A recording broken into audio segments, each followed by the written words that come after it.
I look around and I still wonder to this day. I tell my wife, when did I become the old man in a company? Wow, there is no one maybe within 10 years of me in some companies. And it's like, when did this happen? I remember starting my career as like, oh, okay, everyone's practically the same age. And somehow I woke up one day and it's like, wow, there's no one. When I go on interviews, I see someone that looks like me, that opens my heart a little bit, like, okay, there's a chance. John, welcome to It Gets Late Early. I'm so excited to have you here. We go way back, way back. We do. We go way back. And I just want to kick this off first and foremost with a heartfelt apology, because I was that person who gave you crap about being the old guy. And you know what? Here I am. I'm joining your ranks. Yes. And so, that is what we call karma, right? That is karma. So I just want to start out by saying I'm sorry. Like, I shouldn't have done that. That was not cool of me. I was like pushing a joke. I don't remember, and I'm sure I made fun of you for your youthful. You did, and I deserved every bit of it. So right? you have always been able to give it right back, which I love about you, as does everyone else. John and I worked together. Gosh, how many years ago was it at this point? I mean, it was a long time ago. 2016. I know we could easily do the subtraction. We celebrated one of your milestone birthdays. That's right. So yes, John actually attended my, for lack of a better term, 30th birthday party. We tried to party on my 30th birthday because it happened to fall 15 years ago? Not quite. 10. You can edit that out. It's fine. It's all good. I own it. But yeah, no, I turned 30 with you, John, at a conference. And I remember distinctly it being such a weird moment. And you guys tried really hard to make it fun for me, even though I was at a work conference. So thank you for that. But yeah, you were there for the milestone birthday. It was. I remember running around stores looking for cupcakes for you to make sure it was something memorable. If we didn't do that, we wouldn't be talking about this. That's true. Today. That's when you cemented your place in my heart, for sure. Oh, very good. Appreciate that. For those who are unfortunate enough not to actually know you, John, can you please let people know a little bit about you, how long you've been in tech, and what the scoop is these days? I've been in tech since really the 90s. So it's been a long time. I've been in tech when LCD monitors weren't even thought of. I've been in tech before when I remember being in school. And my professor, I took a computer class, and I remember my professor saying, if you're going to buy a personal computer, make sure it has at least 128 meg of memory, which is like, that's like a PowerPoint slide now that we do. It's pretty bizarre. So yeah, I mean, it's been fun. I've seen a lot as far as the tech industries, where it's came from, where it's going. I remember working at a company, and the internet literally was just coming out for companies, and we were developing our first web page. I remember being in our small little offices, and we have gentlemen generating our first web page on our website. And then we thought it was the coolest thing because he was able to go online and speak to someone overseas. I mean, I still think that's cool. I'm not going to lie. I still think getting on a plane and getting in a car is cool. So I'm with you. Yes. But I remember all those days doing, now we take it for granted, all the technology we have. But I remember having to go and send faxes to customers. I remember the main reason we went to trade shows was to really find competitive information. That's how you found it. Because you couldn't get it. There wasn't the information superhighway at your fingertips. You couldn't go anywhere else. So you went to trade shows, and you literally came back with 10 pounds of paper. You were just going booth to booth to booth, picking up data sheets. And that's how you figured out what. Pretending you were a hot prospect. Yeah. And that's how we were doing prospecting. Yeah. So I work predominantly inside the high tech arena, either in product management or channel management. So either managing the life cycle of a particular product, bringing it to market, developing that product, enhancing it, or working on the software side, working with our channel partners. So channel partners could be, valued added resellers, companies that are reselling a ERP system per se, and working with them to support a third-party solution. So working with a lot of different type of companies, CPA firms, VARs, consulting firms, Big Four, some of the larger consulting companies, and going all the way down to small QuickBooks Pro advisors that you and I both days. many times. Yep, throwback. So basically business development, partnerships, channel partnerships. Yeah, mostly business development and partner development. I didn't realize you had a product background. On the software side. On which side? I didn't realize you had a product background as well. Yeah, I started my career in hardware on the product management side. Wow. Yeah. You were a jack of all trades. That's a blended skill set there. I'm impressed. You broke the mold, John, because I remember we'd all give you a hard time about being the old guy. So it wasn't just me. Like, this was something. Well, because I was. But you were comparatively, and I noticed that, like, out of the gates in tech. I was like, why is there no one that's really that much older than I am in this industry? Like, it was very strange. So you did kind of stand out because there weren't that many people of a certain age, and you weren't even old. You were like 51 when I met you, or something like that, right? Yeah, so, I was probably close to late 40s, early 50s. Late 40s, yeah. Which is just insane to me. So yeah, and I'm sure you thought in your mind, he cannot be 50. Oh, absolutely. I was like, he looks. But that's the other thing. Like, what is wrong with our society? Is so messed up, right? Like, why do we have this horrible association and negative association with getting older and looking older and all that? We just need to do away with all of it. But it's ingrained in us, and it's been ingrained in us for quite some time over the course of our whole lives. So I came into that organization, and I didn't see many people who were visibly over 40 in that organization, unless they were at the top of the organization, and even that wasn't that many. And you still don't. Yeah, you still don't. You'll see at the top of the pyramid is the older. It does take time to move yourself up into an organization, but I look around and I still wonder to this day. I tell my wife, when did I become the old man? Yeah, exactly.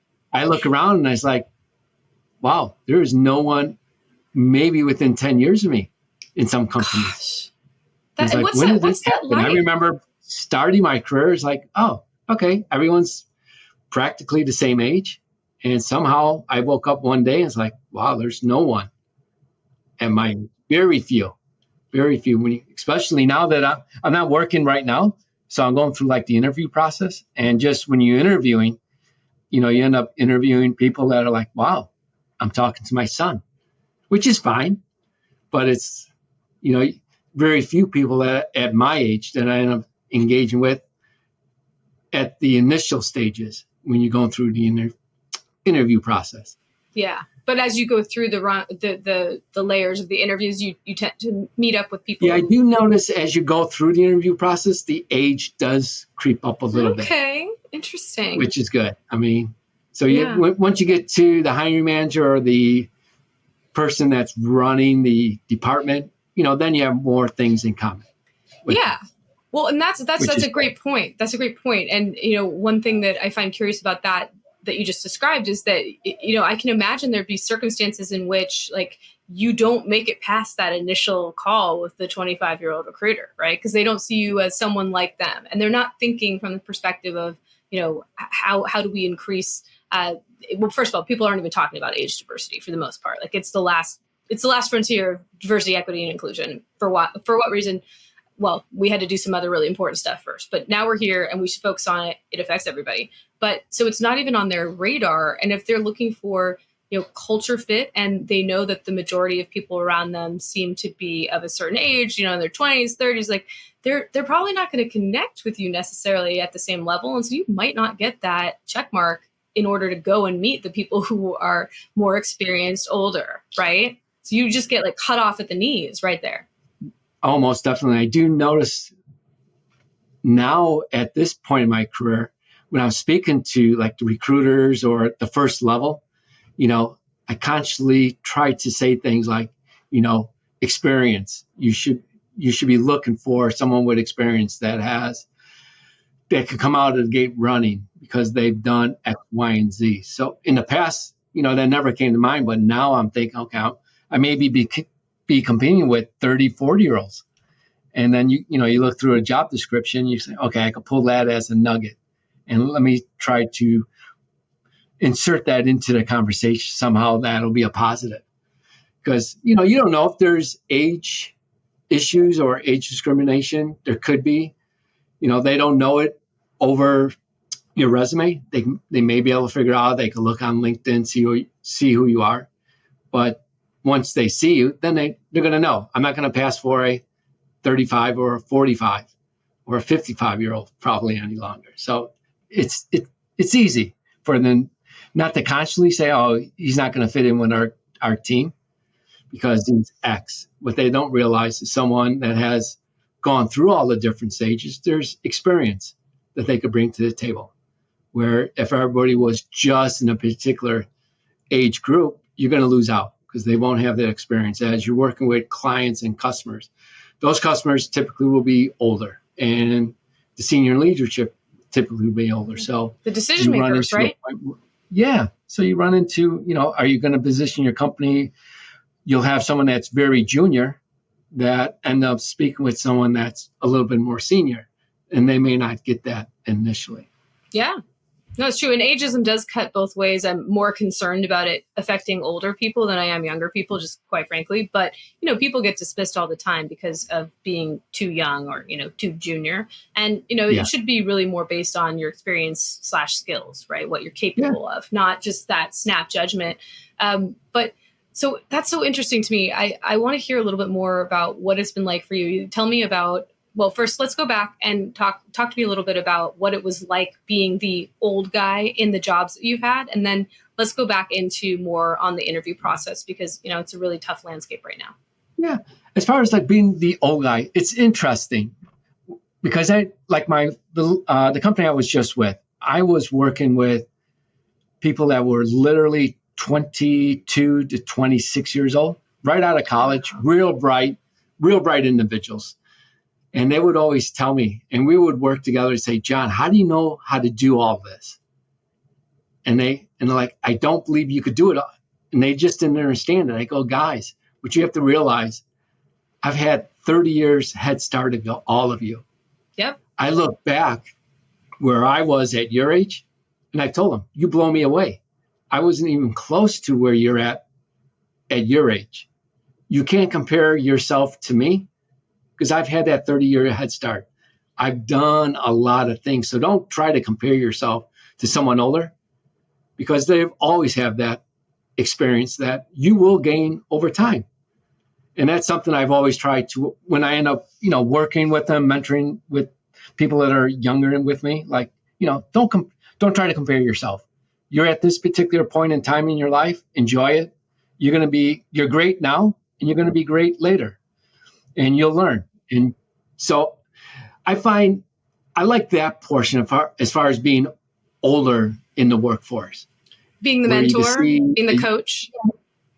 So you could coach them and you can help them. You'll see things that they're doing, and you can say, you know what? It probably won't work. We've tried that before, but I was in their shoes, and the people that were above me let me fail. Because if you don't let them fail, they're not going to learn. So you let them fail quickly, and then you could talk through it with them, why it may not have been the best decision. That's awesome. I love that. And that's like very much the SaaS startup creed, like fail fast, MVP, all of that. Fail fast. Let's do it. Fail quick.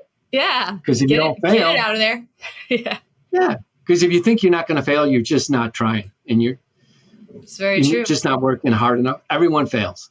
Everyone. There's not a person alive that has tried to do something that hasn't failed once. I probably failed a couple of times today already. Yeah, exactly. Oh, I've racked them up today. Let me tell you, the failures just pile on top of one another. So tell me, I want to hear a little bit about your recent experience. So you were laid off from your latest tech company about how long ago? It's been about 2 months now. Okay, so 2 months ago. So it was about 2 months ago, doing well in the job. And next thing I know, I get a note from my boss for a meeting on a Thursday. And next thing I recognize, there's HR person on that call. So you just know what that's coming. What that is. Because we have experience, we know what that is. Because we have experience. It's like, I get the email, I check to see who else is there. Was it just a one-on-one with my boss or something else? I recognize a person that was on a call that I didn't recognize, looked her up. Oh, it's HR. Okay, I know what this is. Here we go. Buckle up. I had to be the way, exactly the way I am. I had to call my boss, said, I saw you put a one-on-one. Anything up? Oh, no, I just want to connect with you. Okay, that's fine. Oh, I love that you did that. That's pretty funny. I didn't go to the next step asking, okay, then if it was just that, why did you invite HR? Yeah, exactly. I didn't go to that level. You let him or her know that you were on to him. Oh, I knew. And as soon as we got on the call, like 4 days later, I mean, I just told him, I know what this call's about. It's fine. Just tell me why, what happened. 90 seconds. And next thing I know, telling my wife we're cutting back meals from 3 times a day to maybe one. So, John. Was it age? You can never prove it. I mean, they let a few people go. Everyone was over probably 50. Wow. It could be obviously a monetary cost because as you get older, obviously your salary is going to be larger. And if they need to cut X dollars, it's easier to cut one person than maybe two. So I get that. And, all things, you'll always usually end up in a better place anyway. And I like that perspective. It's been good for the last 2 months. It's been fine. I'll end up somewhere. Worst case scenario, I'll spend more time with the family. So who knows? Well, that's good. It sounds like you've made good enough financial decisions along the way to have a relatively calm, carefree attitude about it. And so I'm glad for that. That's huge. I'm sure that that's one thing with age. When you get to a particular age, hopefully if you did things right, where put you in a position where you don't have to worry about every little decision. It's not like if I was in my 40s and I had kids in school, I had a plan for that. That's a different scenario. I mean, now all my kids are older, out of the house. Those type of concerns are no longer on the table for me. So I could be more selective. It's not like I have to jump at the very first thing that comes around. I could be more selective. So being older gives you that flexibility. I do notice purposely, because you never know if someone's going to discredit you because of your age. So I do know, when you send out your resumes, do you remove dates? I never thought of doing that before, right? You remove dates. Dates were always on my resumes before. When you graduated college, then they could easily backtrack and figure out your age. Do you put how many jobs do you keep on your resume? Okay, I guess I'll only go back 15 years. So you chop off this big chunk of my experience on a resume. You could always bring it up during an interview process if it's pertinent, but you do those little things that I never had to think about in the past because it was never a concern because, I was in that 40-year range, but now I'm at the tail end of my career and because I'm not ready to retire yet. I still think I have multiple good years ahead of me. But I think about those things like, okay, if I was a hiring manager and he's at this age, I bring him on, is he going to leave us in 2 years? So do we invest that time with them? So I get that. I understand that some companies may have that concern. They can't purposely say it. They can't ask you.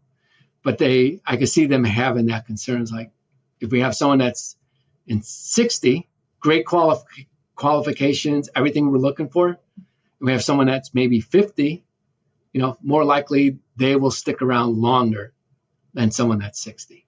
So, that's always in the back of my mind, when you're going through interviews and you're talking to people. When I go on interviews, I see someone that looks like me, that opens my heart a little bit, like, okay, there's a chance, which is nice compared to when I'm speaking to someone that's, 20 years younger. And he's like, okay, maybe may not be. But when I see someone like me on the other side of the screen, that gives me a little bit more hope.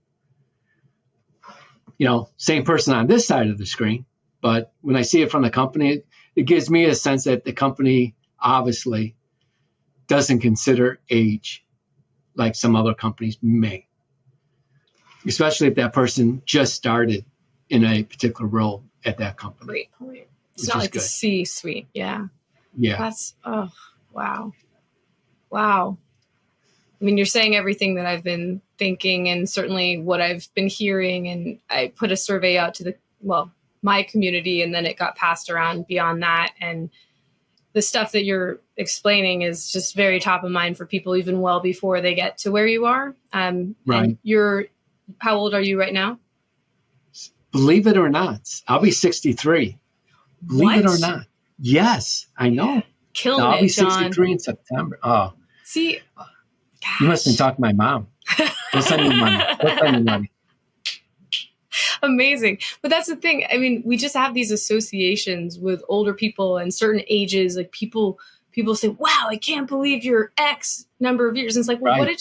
what did you think that was supposed to look like? Right. And, we conflate people's chronological age with their vitality and their energy and their drive and their motivation. And that's so wrong. I mean, it's wow. And just to think, my heart goes out to you and to everybody. And I guess, frankly, now I'm part of a protected class too. Now you're part of the club. I'm part of the club. You are.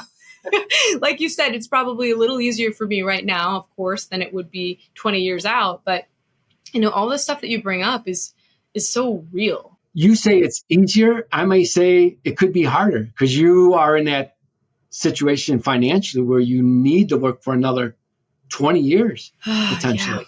Yeah. Right? Or more, since we're living to 100 and no one's saving enough. Yeah. Someone in my position, my age group, they know they're not working for another 20 years because they don't have to. All their kids are grown. They don't have college in front of them.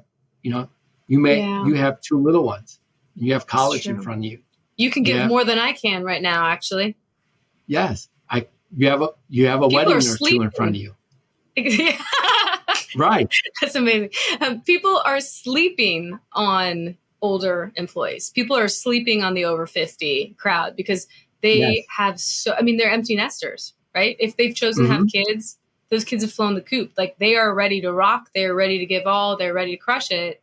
And I don't know why people don't think about that more. Not that I want employers to think about people's ages at all. I want them to think about experience. But if any of those subconscious thoughts seep in, I think, man, I can tell you the people over 50 that I've worked with have been incredible.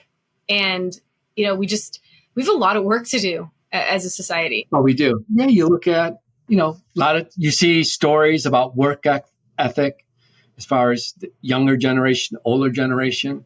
Mm-hmm. It's, it is telling. I remember I go on these youth trips each summer with our church. So awesome. And there's people that are 50, 60 that are going with these youths. And sometimes this past summer, we were in a farm, working on a farm, pulling corn, pulling weeds just for this nonprofit. And so we're working with high school kids, so they could be sophomores, juniors, or seniors. And we got people in the field, 50 or 6-year-olds. We had this 6-year-old lady. She worked harder than any high school kid there. I love it. Harder than anyone. Believe it. She was amazing. I believe it. Yeah. I mean, the kids were like, oh, it's hot. I got to take a break. And we got this woman in the field just shucking corn. That's amazing. 5 hours. That reminds me of my late grandpa. He'd always be like, suck it up. Like anything that bothered us, suck it up. It was amazing. It's a different mentality, right? Yeah. I mean, because my parents, they grew up in the 40s, right? And then my grandparents were Depression. They grew up during the Depression. So these things shape us. Now the generation's so far removed from those type of individuals. That would be their great grandparents. So they've never had heard those stories. No, I remember. And what a loss! What a loss to not hear those stories. It's like all of this experience, all this history is so impactful, and we're sleeping on it. We need to tap into it. Oh, exactly. So we'll see. I mean, it'll be a change. I mean, as the younger people today, they're going to eventually, hopefully, get to my age. Because I tell everyone, hopefully, exactly. Yeah, they say, "Oh, you're 6." They go, "Hey, I made it." I always tell, because I do the youth group, I go, "I made it." So I'm fine where I'm at in my life now, because there's other things, coming forward. Grandkids. I'm looking forward to that. Oh, you'll be the best grandpa. Oh, sure. You So, will. there's other things. Like I said, still looking forward to still working. I don't see myself not working yet. But do you see yourself retiring? Eventually, 4 or 5 years maybe down the road, I see retiring. And, what I'm going to do after that, who knows? I'm not planning out 5 years now. It'll change. It'll dictate on where those little ones land and where they're at. Yeah. So you're just open. You're open. It's a new chapter. I think that's awesome. Yeah, almost definitely. Like the last 2 months that I haven't been working, I've been just as busy now as I was when I was working. My brother retired like 4 years ago. And I said, what do you do all day? He is never home. He is always busy. Nice. That's so fantastic. Looking forward to that. Yeah, it's just, different. But I think there's still things, I can't believe it. I'm saying the older generation, people my age, can still offer to companies. Oh my gosh. As far as the experience and the likes. So much. So, I mean, what do you think companies can do to ensure that they attract and retain workers who are around your age? Like, for example, what is an indication or a tell to you besides seeing someone on the other side of the Zoom call who looks like you, right? Like appears to be around the same age chronologically. Like, what else can these companies do to signal and showcase that they are age inclusive, that they're open to candidates across a lot of generations? What would that tell be for you? Little things could be, you go on their website, look at the, images that they have on their screen. Is it totally inclusive? Rarely do you don't see it real often, people are older. So, Never. Those little subtle things they could do. You can look at as far as the activities that they may do. So, I mean, are they trying to be inclusive? Beer on tap. Beer pong and all that. Are they sponsoring the neighborhood shuffleboard team? Things like That's a good sign. That would be a great sign for me. It's like, wow, you're doing shuffleboard. My people. Yes, I could connect with this company. That's amazing. I think things like that would be just signs. As I'm talking to companies, what's your culture? What does it look like? So that'll be interesting to see where companies move to. Because they're going to be forced to adopt bringing in some of these older workers just because they're going to have some gaps they will have to fill. So true. And if they're not thinking about an age strategy now, they're already playing from behind. So it's they're going to be playing catch up. So it'll be really interesting to see the shifts. And I wonder how much of it will be kind of akin to like the environmental movement of greenwashing, where they just slap up a picture of someone with gray hair, and how much of it will be legitimate. Because, there's a lot of that publicity it's vacuous. There's nothing behind it. And so it'll be fascinating to see how this all plays out. I remember when companies used to do that just on the reverse side for, diversity and, let's make sure that picture has the right mixture of women, men. Oh, they're still doing that. They're still doing that. But, it's also funny.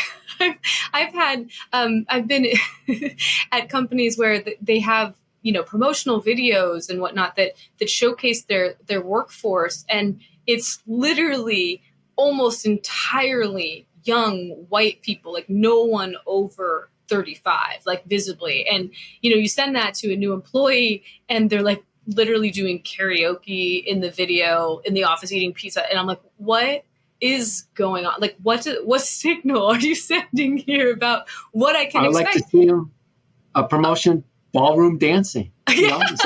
Shuffleboard, ballroom dancing. Those two. They should do. I mean, but I was like, you know what? If at least they're coming out with it, they're saying this is who we are. I appreciate that, because that can be, that's a tell, right? And when you see that, you can make an educated decision. But it's when you don't see it until after you're there, when you're like, ooh. But it's really, it really blows my mind somehow that this still exists and that there isn't more of a thoughtful approach to it. But again, perhaps that's just who they want to be, who they are, and then. Okay, fine, I won't work there, And I think part of it goes just in the culture itself. You don't have families that are just getting separated. You don't have it where in the past where you had multi-generational, people living together. So true. So you don't have that connection where you grew up with, maybe not in your same house, but near your grandparents. So you respect people that are older than you. Now, especially in high tech, so many people the families have been dispersed across the country, and they may not know their grandparents, their uncles, their great uncles. So they don't learn to have that respect for people that are older than them. Where if they did, they may look for that in companies as well. Or as they're working with individuals that may be older, they'll understand, okay, this is like what I have with my family. I should have that type of feeling. That's a good point. Yeah, it's not really, I don't think it's something that's really underscored in our society much, the need for us to be around people of different generations and really revere and learn from those individuals like that. That's not something that I feel is really driven home. And I think you saw like a really deep-seated entrenched ageism come out over COVID that was really sad. Like, people would say things like, oh, it's only just old people who will die from COVID. And it's like, wait, I'm sorry. Can we take a step back and just realize what you just said? Like, you don't care about people who are like, that's really gross. Like really, really gross. And, meanwhile, you have other cultures where I think it was, there was an African proverb or something that was like, when an elder dies, the library vanishes or something like that. Like where it's just, these people are held up and put on this absolute pedestal for having been on the planet longer. Like that's their main value that they provide is like, we've been around the block and we know what's up and here's what to do and what not to do. And let me tell you all about life. And I'm like, where do we lose our way? Like old people could just die during COVID. What? I know. I think now as we're getting up on July 4th, the big holiday, Memorial Day, and you think about all the men and women that are literally what they did for the country, and they're all in their 90s. And the youngest ones are in their 90s that would have fought in World War II. And we totally forget about what they did and what we could learn from them. God, it's so sad. And and I just feel like not enough people understand that and appreciate it. 100% agree with you. I do think we're at this sort of cultural tipping point, though, because this topic is coming up in mainstream media and just culturally all the time now. And so I think we're about to see a shift. And my hypothesis is that a lot of this is driven by people like me, millennials, who, we've been like the most sought after candidates. Like people are all kind of pandering to us and whatnot. We've had this like very secure place in society. And suddenly we're all grappling with the fact that we're like middle age. We're all turning 40. The oldest of us are turning 40 and everybody else is coming shortly thereafter. And we're like, wait a minute, I don't want to be marginalized. This is some bullshit. Like I'm not here for this. And I think that it's part of that's shifting things because we're suddenly waking up to it because we're here in your shoes, right? And I'm not proud of that, but I think that it's going to be one of the linchpins that actually pushes us forward into change. So for what it's worth. Yeah, remember when you started your career?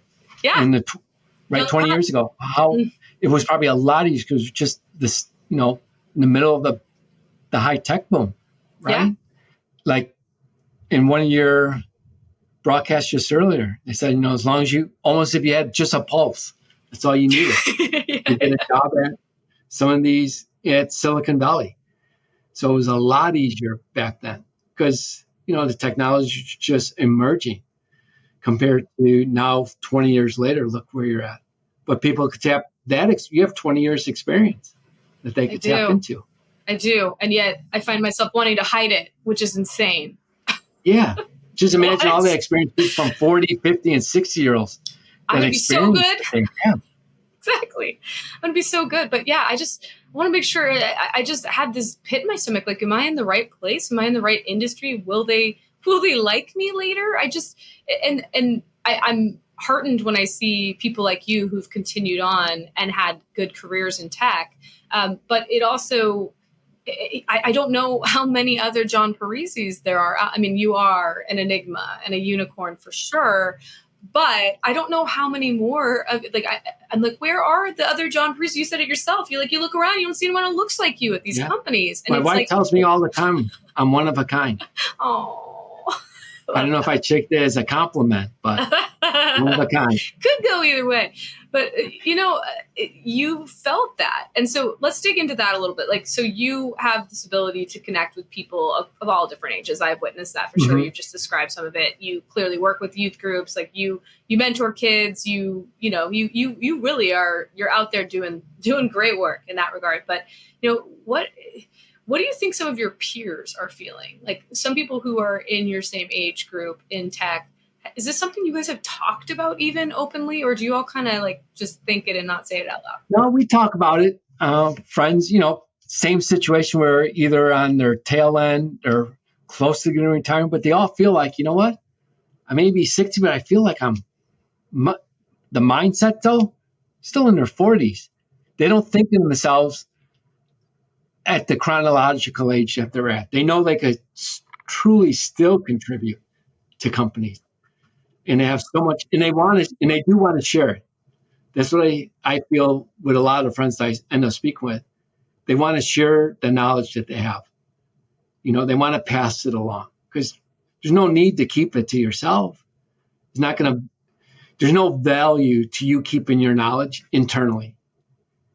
It doesn't make you any smarter, any brighter, doesn't make you any richer. So you might as well share it with someone. If you share it, it doesn't diminish your knowledge anymore. It's not like it's a pie where if you give a little away, you got a little bit less. That's you abundance share that mindset. knowledge and you still have it. Yeah. So you might as well share what you have, because when I was starting off, I'm glad people shared what they knew with me. Yeah, I am too. I think that's a wonderful attitude, and like it's an abundance versus scarcity mindset, which I think is so critical. And this all often ties back into mindset, like just straight up mindset and confidence. Yeah. When you look at the tech landscape right now, like what gives you hope for older people seeking jobs right now, if anything? I think right now there's this new wave. So you have AI, machine learning, all of that's new for everyone. Yep. Right? Yep. Ethan's playing field. It's not that the 20-year-olds, 30-year-olds, 40-year-olds have captured that information. Anyone can learn it. Yeah. So if you're 50, 60, it's not too late to learn what that means. And you could easily become an expert not quickly, but you become an expert in that area. And then if you combine that with your experience, you should be valuable to a company because it's brand new. So the information, it's changing. It's not that you have to be out there coding if you don't code, but you could understand it and how you could apply it to businesses and to companies. And what does it mean? So I think that could be an exciting time for a lot of people. Just looking at this new technology, how is it going to change things?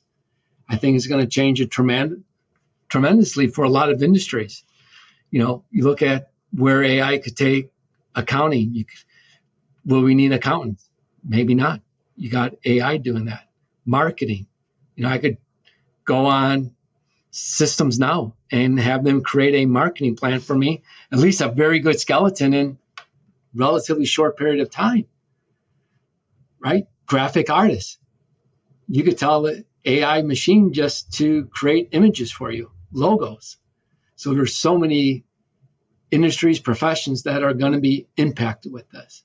So I think everyone needs to at least gain some type of understanding of what it can do. And it's not all this fear mongering. A lot of people, it's going to ruin the world. Well, no, it'll be a positive. There's always going to be some bad actors that'll take advantage of it. But there was always bad actors when the internet came out too. And there's bad actors today, but could we live without the internet today? I can't imagine. Me neither. Sometimes we forget how good we have it. Do you ever think about that? Like, I have these moments occasionally where I'm, trying to pull up a video on Netflix or something, and it takes a minute to load, and I get so annoyed, and I'm like, what is wrong with me? I am pulling up whatever I want to watch in the world on a cell phone in the palm of my hand in mere seconds, and I'm irritated that it's buffering. What's wrong with me? Like, why is it come on, like, this is no hardship. No, imagine my son calls those first world problems. He is correct. Right? Yes. They're first world problems. They are. Say you had to wait 5 minutes for that movie to come on.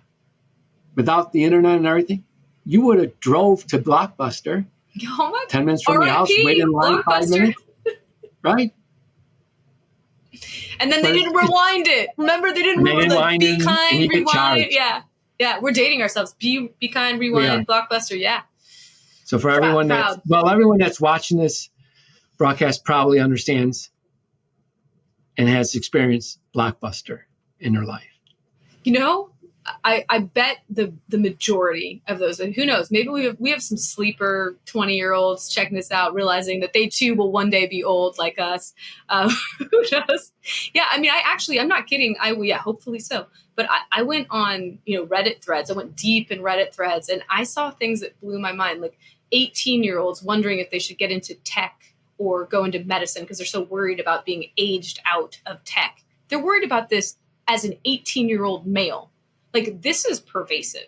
Like, this is not all in our head, right? Like, this is real. So it's great to see you out here, debunking myths about older people, right? Like, you just told me about a marketing platform I've never even heard of in AI. So I mean, talking to you after 10 years, celebrating your 30th birthday, fantastic. I mean, who would have guessed 10 years ago we would have been sitting here today talking about this? You're, in my eyes, just this smart little kid that I was working with, like, who knew everything. Like, well, she don't know everything. She thinks she does. Yeah, I know. How dumb was I back then, man? Whew. We'll let her think she knows. Yeah. She'll find out. She'll find out soon enough. But that's fun getting older. And you can always sit back and reflect, like, okay, I've been there, but we'll see. But it's fun to work with. I can't imagine working in a place where it's all old or all young. Exactly. And, it's nice to have that mixture between different age groups. Preach, John. Each of them are bringing something different to the table. I love it. Tech companies, are you listening? We want multi-generational workforces. Give it to us. I have noticed a precipitous decline in terms of inbound outreach to me from recruiters since I hit 40. Precipitous decline. Really? Off a cliff. And one of my friends told me that she had that too. So I'm curious for you, have you seen over time inbound inquiries from recruiters and that sort of thing? Have you seen those change at all? Has there been a shift for you? Oh, most definitely. Yeah, when I was 30s, 40s, when I was 40, where you're at today, complete different environment, right? It was tech boom was kicking off. So the amount of activities inbound, tremendously different than it is today. I don't get those outreach where you used to get them, every few weeks, someone reaching out to you, and you just don't see that. Because they could easily tell from your experience. They get you in a ballpark where you're at. And you think it is that? You think they recognize? I think so. Yeah. I bet so too. I just, like you, compared to just 10 years ago to today, completely different. It's all through, right now, all the activities I'm doing is all through networking. That's the best way to do it anyway. But 30 years of networking of friends to reach out to. The network is a massive thing. And certainly that's how I've found all my jobs. But the outreach, the inbound outreach not coming in anymore to me is kind of, it's a validation of my sense that I'm not who they're looking for, like I'm not it. I'm not it anymore because my inbox used to be overflowing and I'm like, man. So I'm trying. It's completely different. Yeah. And because you never know how deep they're going into, LinkedIn, your profile. They could easily find out, she's at this group, this age group. She's in this stage of her career. I mean, imagine I'm 2 decades ahead of you. Imagine the difference that would be. I could only cut off so many years if I try to cut off any. Yeah. I can't cut off 20 years. No, there's only so much we can do. We can do like some mild catfishing of employers with like a younger profile picture, like drop the college graduation dates and that sort of thing, maybe a few jobs. But, at some point we're going to get to the Zoom interview. And until Zoom makes a profile or like a, template or a filter, Look at you coming up with the right. Thank you. See, but there's always a point in time. I can't get it. You could do a filter, but eventually you're going to do that face to face, like, oh. You're like, oh, man. Yeah. But you know what? Maybe we need to have a Zoom face filter that makes us all look like we're 20. And that's like the great equalizer. Perhaps that's where we should go. We just don't have cameras on any longer. And I'm here for that. John, thank you so much for coming on the show today and sharing your story and your experience working in tech after all these many, many years and sharing your incredible viewpoints and positive mentality. And yeah, I'm excited for you because I know that whoever snaps you up next is going to be a very lucky employer. So don't sleep on John Parisi. Don't sleep on him. He is top talent. No, I appreciate it. I had a great time. Love speaking with you about this topic. Didn't know I would be in this area as quick as I was, but no, it's interesting. It gets late early, John. Something I'm living through. I appreciate everything you're doing. All right. Well, we'll have you back after you get your next job. Very good. Thank you, Mo. Thanks, John.